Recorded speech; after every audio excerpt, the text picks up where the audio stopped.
Hi, good afternoon. I'm Amy Kendall from the Maryville Crisis Nursery here in Chicago, and I'm delighted this afternoon to have a guest who I work intimately with at the Maryville Crisis Nursery. This is Tricia Fitzgerald. Tricia is our supervisor at the Maryville Crisis Nursery and really works hard with our child care staff and our family workers as we ensure that the well-being of the children are taken care of on a 24-hour basis. And so, Tricia, welcome to our show this afternoon. Thanks, Amy. I'm glad to be here. Can you tell us a little bit about, your journey to the Crisis Nursery? Absolutely. So I have been in the field of early childhood for probably about 20 years now. And I have my master's in early childhood education from DePaul University. And I've actually been an adjunct instructor in the College of Education at DePaul University since 2005. And while teaching at DePaul, I came across the Maryville Crisis Nursery, and I started to bring my early childhood education students to the Crisis Nursery so that they can learn about the resource. And I just fell in love with everything that was happening at the nursery. And so at the time I was living on the south side. It was just such a far journey for me. So it wasn't, in the cards at the time for me to work at the nursery. But in 2017, I moved up north about 10 minutes away from the nursery. And I found myself thinking, I think it's time. Yes. So in early 2018, I called Amy and I said, I think I'd like to explore coming onto the staff. And so the rest is history. So I started out working as overnight staff and now have worked my way onto the leadership team, and it's been really exciting. Well, and it's interesting that as you describe that, it really has been a process, right? And one of the things that I've recognized as we've provided this type of service to families, which, for those of you who are not familiar, the Maryville Crisis Nursery provides free crisis childcare for families in Cook and Lake County that have children ages 6 and under, where families can voluntarily have their children stay with us anywhere from 4 hours up to 10 hours in a day, or even up to 3 days if there is a situation that warrants them to be in the hospital, or if there is a urgent matter going on. And we have a beautiful facility where we take very good care of the children, and parents are able to check up on them. And Tricia highlighted that she, for a couple years, did our overnight shift. And I've always said that the bedtime and the time of sleeping, although that it should be quiet and restful, we know that that's not always a consistent pattern for some of our children, certainly at the nursery, but also just for parents. Tricia and I are both parents and have raised children, and we have, discovered, as all parents, that there are things that work and habits that don't work. And we really felt like this was a good time for us to approach this topic from a lens of opportunity, an opportunity to kind of remind ourselves what the latest information is in terms of sleep for children, and also recognize how, as parents and caretakers, we have, a vital role in making sure these things happen.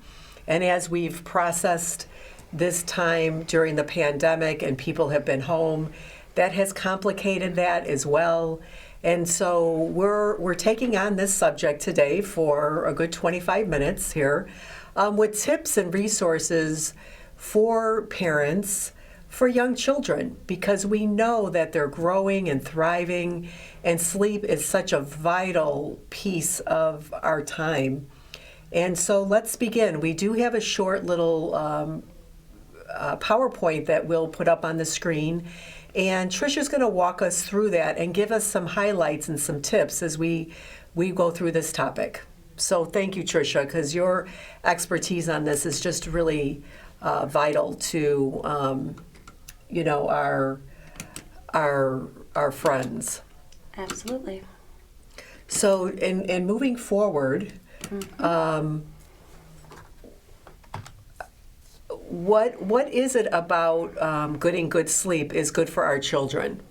So getting good quality sleep is extremely important for all people, but especially young children as they're growing and developing. So when children are getting enough sleep, we're going to find them having healthier immune systems overall. So you're going to find that a child who's getting enough sleep will most likely have, fewer colds, fewer viruses, things of that nature. And just overall, they're just going to be healthier.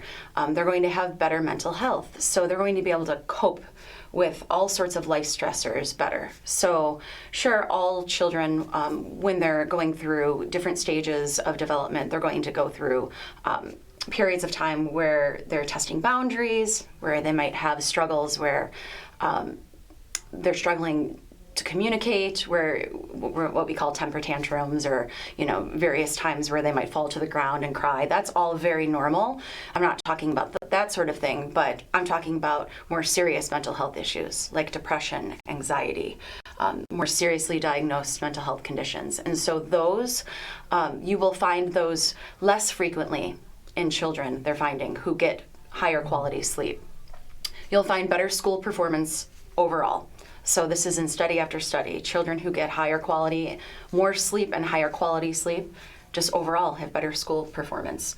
Even when you factor in for income, all sorts of different factors.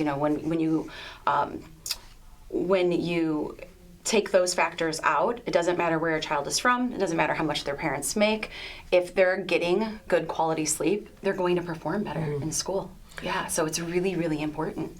Well, and you're talking about school, but also daycare and childcare centers. That school, when we think of school, I think a generalization is once they get to kindergarten, first grade, but we know those early learning centers are very vital to our community, and being able to develop friendships and learn how to share and all those things when a child is fresh and happy, makes that environment much better for them too. Exactly. So we're not just talking about academics, right? We're talking about overall. So social emotional is a huge piece of school performance, right? So when a child is in pre-K and when they're in kindergarten and first grade, I might be biased because I'm an early childhood educator, but I think that the focus should be on social emotional, right? And how a child is learning how to get along with others, form relationships, form connections, right? And so they're finding in all of these studies that it's not just the academic performance that's better, but also how these children are able to form those connections, the interpersonal.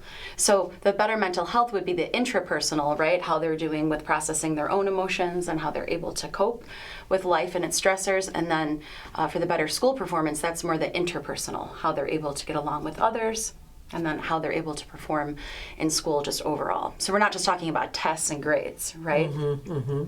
And then better memories. So this one might surprise a lot of people, but there are 3 stages in sleep.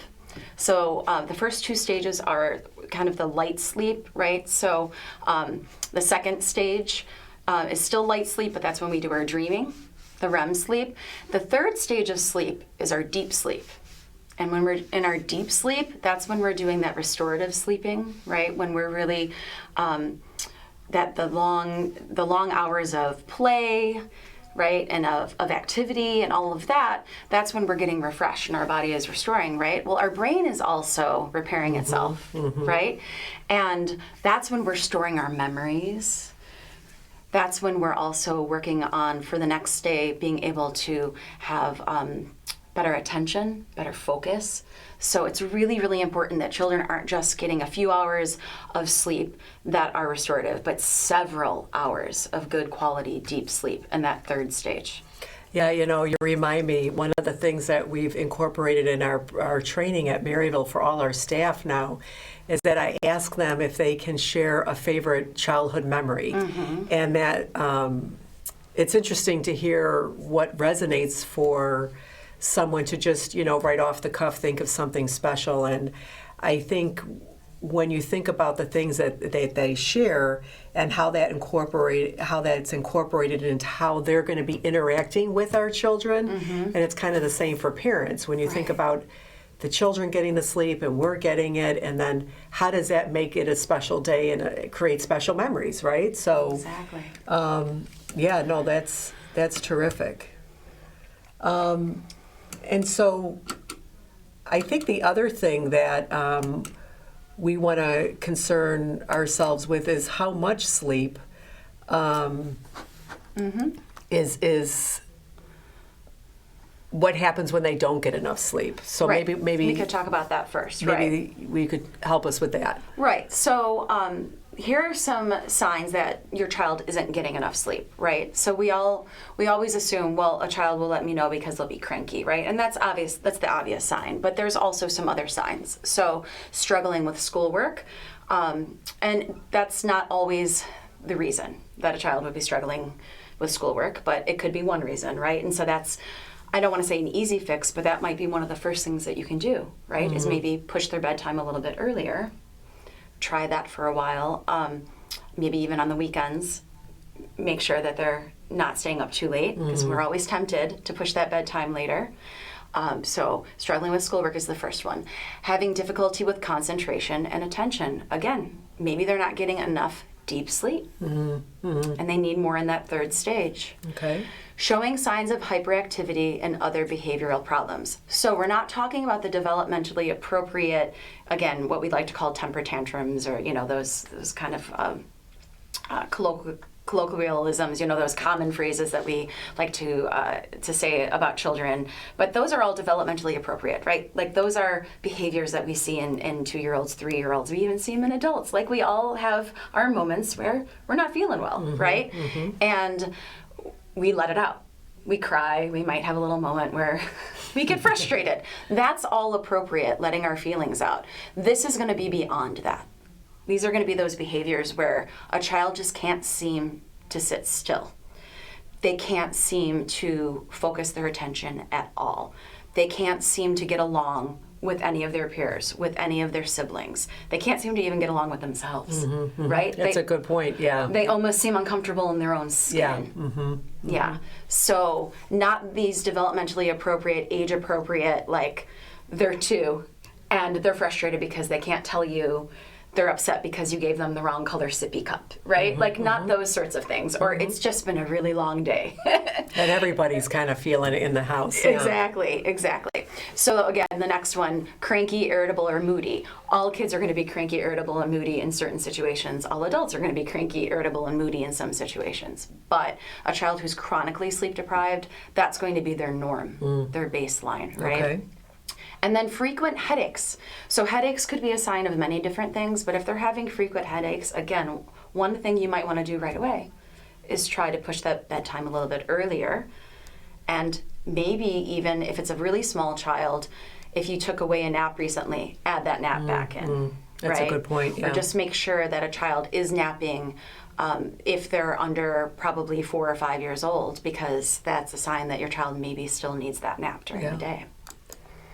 Yeah, so now this is a really nice guide for us to look at in terms of how much sleep do people and babies need. And really, they need quite a bit of sleep, don't they? They really do. And actually, I'll back up a little bit. It's not on this chart, but it doesn't show 0 to 3 months, which is even more than this. It's 14 to 17 hours. Correct, yes. Right. Which people don't anticipate that sometimes. Exactly. Because they're sleeping, and then you really need to give them so much attention. Exactly. So, and obviously with the very small babies, we're not scheduling that sleep or following the baby's sleep and wake patterns, right? As they're getting older, though, you start to sort of see a pattern where it becomes almost like 2 naps a day, right? And then sleeping at night. And so, as most of our viewers will know, very small babies don't have what we call a circadian rhythm, where they can understand nighttime and daytime. And that can be kind of frustrating, right, when we're new parents? Yeah. Because you're like, it's dark out, I'd like to sleep. So babies will get there eventually. Every child is different, right? They develop at their own pace. But usually somewhere between 4 and 6 months, babies are getting on that schedule where then they start to have a couple of naps a day, right? 2, maybe 3 a day. So when we're looking at 12 to 16 hours, that's going to be in total for a whole 24 hours. Okay. So that's going to include their naps. So it's not like we're saying they need to sleep 16 hours for their whole night sleep. Okay. That would be 16 hours in a whole 24-hour period, right? So that would include however many naps they're taking for the day. So let's say it's a 6-month-old. If they're taking 2 naps during the day, it might be 4 hours in total of 2 naps, right? 2-hour nap, 2-hour nap, that's 4 hours. And then the rest would be their nighttime sleep through the night. Well, we know particularly in that first year of life, each month is looking different in terms of so many stages of development. So really watching them and paying attention is important because those little changes can make such a big difference. Absolutely. And so every child is going to be different. So I have 6 children of my own, and every single one of them was different in terms of their sleep patterns. My first one didn't like sleep very much. Now she loves it. She's 18, and I'm, constantly saying, get out of bed, right? It's funny how that changes. My second born, though, she slept through her own 1-year-old birthday party. We were going, come on, and she needed her nap, right? So every child's going to develop differently and at their own pace, and so that can also be tricky. Do you have any words of wisdom for sometimes, around that 3-year-old mark, 4-year-old mark, kids start to they'll be able to verbalize some of them. I don't want to take a nap or I don't want to lay down. Do you have any suggestions on what to do? Because, my observations is usually by 6 o'clock, they're really not happy campers at that point. Right. So any tips for that age range in terms of getting them to take that, even if it's a 45-minute nap, just to get that refreshing sleep? Absolutely. So definitely don't skip out on naps. I think that's a mistake that I made as a parent, and I do see some parents making. I think the thought is, well, I don't want them to stay, to not be able to fall asleep at night. But if you really think about it, when you're overtired as an adult, it's often more difficult to fall asleep. Yeah. Right? Yes. And so it's important that if the child is tired, it's okay, right? It's important that they sleep. And so what I would do is I would go through whatever your routine is at night, and we'll get to that shortly here.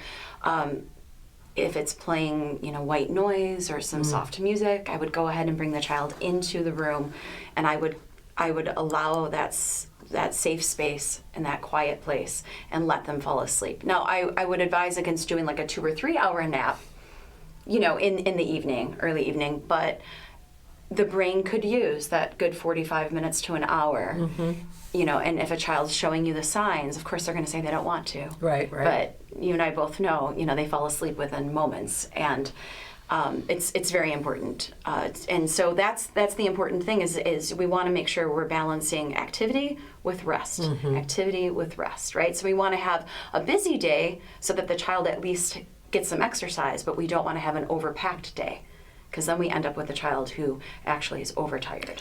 Yeah, that's a good point. And looking at the screen here, the top suggestion is to keep a regular routine, like you're saying. Exactly. And so children, actually, I think all human beings thrive on routine, right? When we know what to expect. Now, not a rigid routine where you can't do anything, where you can never have a special day and go to a birthday party or something that's exciting like that, go to a hockey game, or I'm trying to think of the things I do with my family. Like, it's exciting to do those things. That's how we make our memories as a family. But as best you can, try to keep a regular routine and try to stay active. The second one, keep your child active during the day, but try not to overschedule the day, right? And in all of that, providing a healthy diet. Again, having those special days, having those birthday party days, and having those family party days where you might veer off of that healthy diet. But for the most part, keeping it as consistent as possible. Well, and I think your point about consistency throughout the day helps with consistency at bedtime. And that just also helps them in other environments as they start to get older, if they are at a daycare or if they are at the nursery or once they start kindergarten. I mean, we all have to attend to some type of schedule as an adult. So being able to gently sort of incorporate that, we know kids tend to thrive better in that type of situation. They do. Like at the nursery, we have a great schedule. They know what to expect. So if they come back to us, if they are going through any sort of trauma or anything at home, they know what to expect with us, right? They know we're not rigid about it, but they know, after we wake up from nap, we go to snack. After snack, we're going to play, right? Like they just know what comes next. It doesn't have to be on a strict time schedule, but they always know what to expect. Same, that's what you want to do with your children, is you want to have a regular routine. And I go back to being careful about not pushing that bedtime too late. So we all get tempted to let our children stay up late on the weekends, right? And changing that bedtime. And yes, you want to have fun.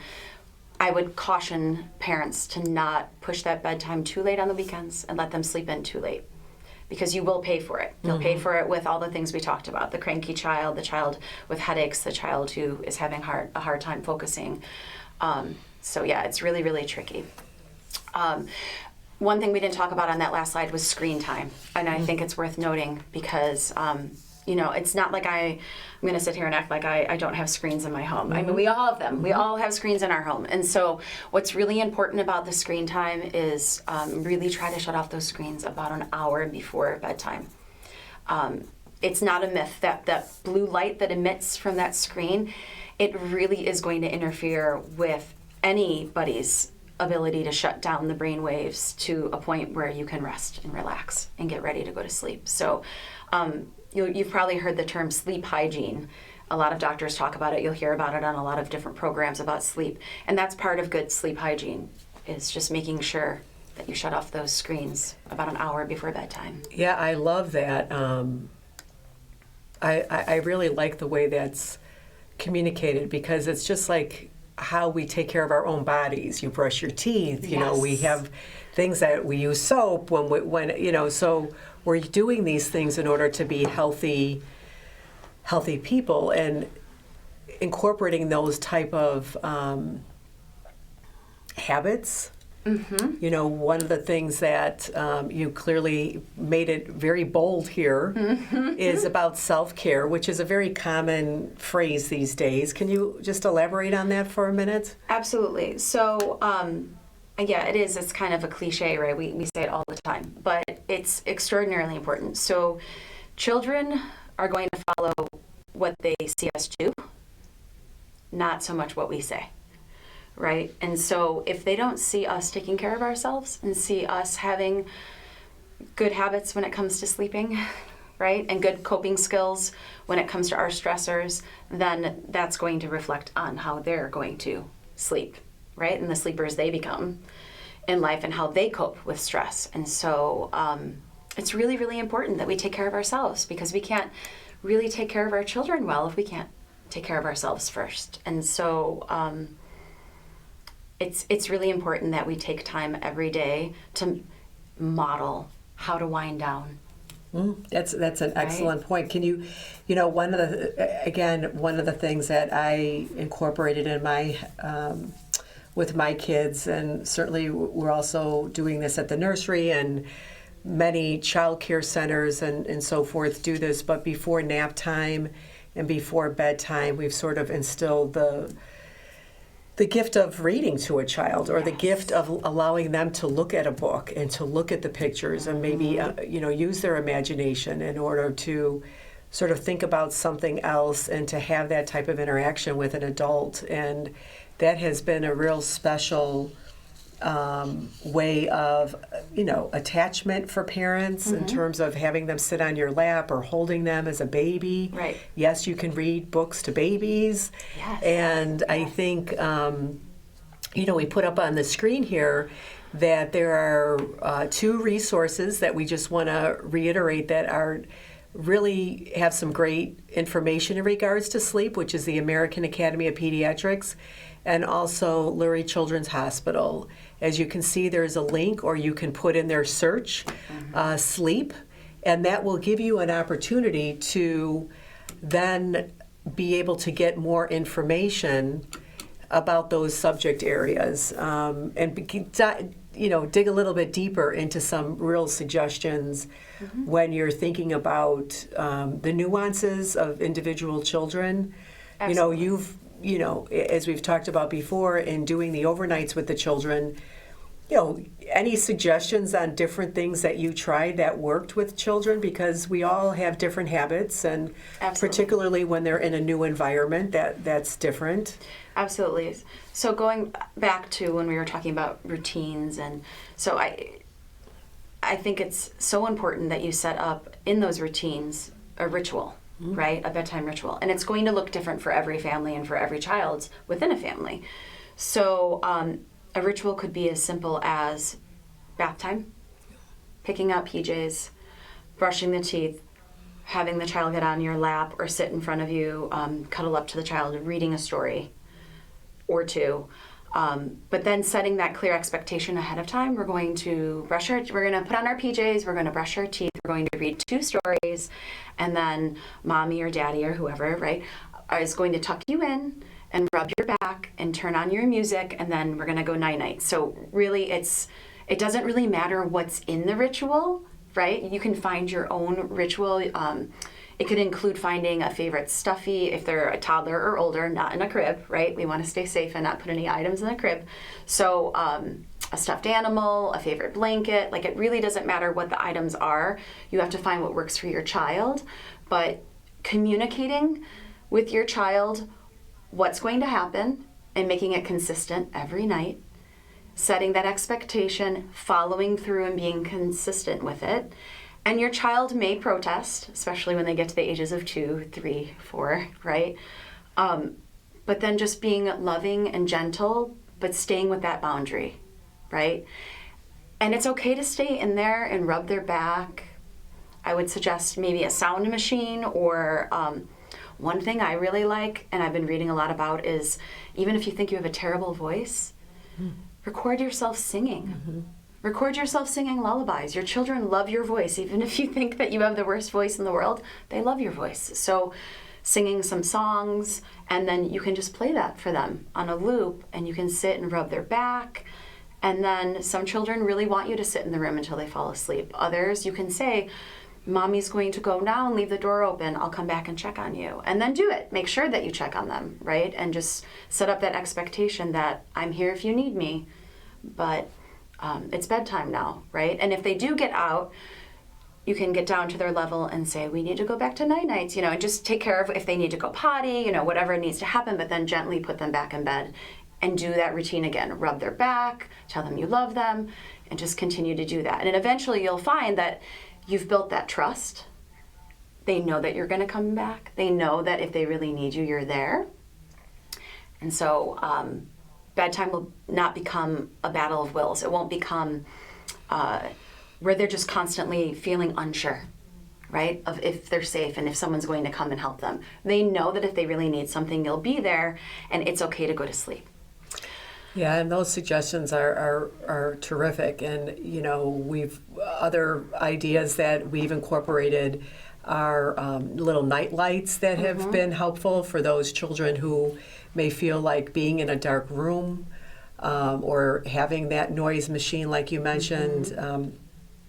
If they're older, having that special blanket or that special stuffed animal to help soothe them. And the other thing that I think people forget is that it takes time. It does. All of this takes time. Even putting a child to bed at night.